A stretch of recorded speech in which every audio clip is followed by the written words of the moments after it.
Hi friends, இன்றைக்கி என்ன செய்ய போகிறேன்னா பிரண்டை துவையல் தாங்க செய்ய போகிறோம். பிரண்டை பாருங்கள், இந்த மாதிரி பிஞ்சாக எடுத்து நான் க்ளீன் பண்ணி ஓரத்தில் இருக்க நார்லாம் எடுத்து க்ளீன் பண்ணி வச்சுருக்காங்க. இந்த மாதிரி எடுத்துக்கலாங்க, குட்டி குட்டியாக கட் பண்ணி எடுத்துக்கலாம் வாஷ் பண்ணிவிட்டு.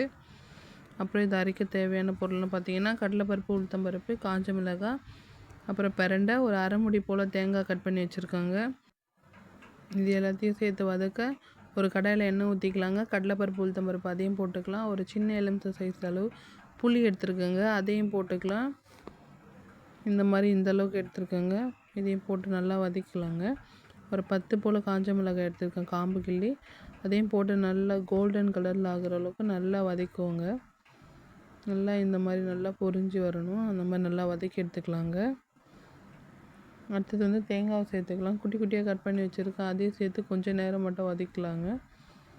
இந்த மாதிரி வதக்கி நல்லா ஃபுல்லாக வதங்கி வந்ததும் ஒரு பிளேட்டுக்கு மாற்றிக்கலாங்க. மாற்றி இதை தனியாக ஆற வச்சிடலாம். அடுத்தது அதே கடாயிலே கட் பண்ணி வச்ச பிரண்டையை சேர்த்துக்கலாங்க.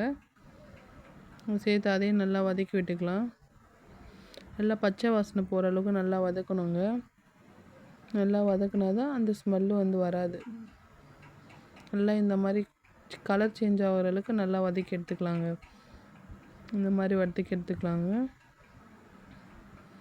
அவ்வளோதாங்க. இதையும் ஆஃப் பண்ணி ஒரு பக்கம் ஆற விட்டுடலாம். அவ்வளோதாங்க. அடுத்து இதை அரைக்க ஒரு மிக்ஸி ஜாரில் ஆற வச்சுருந்த கடலைப்பருப்பு, உளுத்தம்பருப்பு, காஞ்ச மிளகாய் ஃபஸ்ட்டு வதக்கணும்லங்க, அதை போட்டு அரைச்சி எடுத்துக்கலாம். தனியாக கொரன்னு அரைச்சிட்டு கொஞ்சம் போல் உப்பு சேர்த்து கொஞ்சம் தண்ணி சேர்த்து நல்லா வந்து பேஸ்ட்டு மாதிரி அரைச்சி எடுத்துக்கலாங்க. நல்லா இந்த மாதிரி அரைச்சி எடுத்து ஒரு பிளேட்டுக்கு மாற்றிக்கலாம். அதே ஜாரில் வதக்கி வச்ச பிரண்டையை போட்டு அதையும் நல்லா அரைச்சி எடுத்துக்கலாங்க. நல்லா பேஸ்ட்டு மாதிரி தண்ணி விட்டு அரைச்சிக்கலாங்க.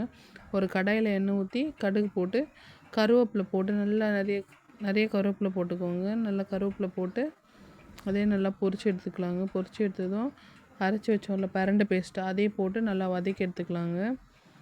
இந்த மாதிரி நல்லா வதக்கி விட்டுக்கோங்க. நல்லா வதங்கினா பச்சை வாசனை போகிற அளவுக்கு நல்லா வதக்கணுங்க. நல்லா வதங்கினா தான் அந்த ஸ்மெல்லு வராது. நல்லா இந்த மாதிரி வதக்கி எடுத்தது பருப்பு பேஸ்ட்டை வந்து இதில் போட்டுடலாங்க. பருப்பு, காஞ்ச மிளகாய், புளி, தேங்காய் போட்டு அரைச்சி வச்சுருந்தலாங்க, அதையும் வந்து இதில் சேர்த்து நல்லா மிக்ஸ் ஆகிற அளவுக்கு இந்த மாதிரி வதக்கி விட்டுக்கலாங்க. நல்லா கொஞ்சம் தண்ணி சுண்டுற அளவுக்கு நல்லா வதக்கலாங்க. நல்லா பிரட்டி விட்டுக்கோங்க. இந்த மாதிரி வந்து பிரட்டி எடுத்துக்கோங்க.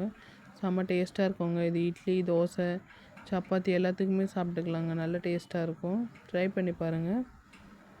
இதை வந்து சுட சுட சாப்பாட்டில் போட்டு சாப்பிட்டா செம்ம டேஸ்ட்டாக இருக்குங்க. ட்ரை பண்ணி பாருங்கள்.